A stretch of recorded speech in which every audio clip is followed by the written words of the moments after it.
लोग अक्सर सुनत हुई हैं कि हमारा मूड खराब है। मूड खराब मतलब दिमाग खराब है, गुस्सा लागी है।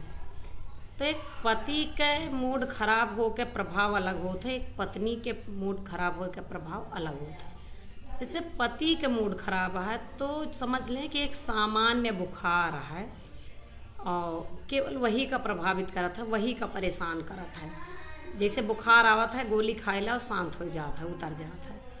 लेकिन अगर पत्नी का मूड खराब है तो एक बात अच्छे से जान ले जा कि पत्नी के जो मूड खराब वाली बीमारी है ना, वो जान लग कोरोना का बीमारी है।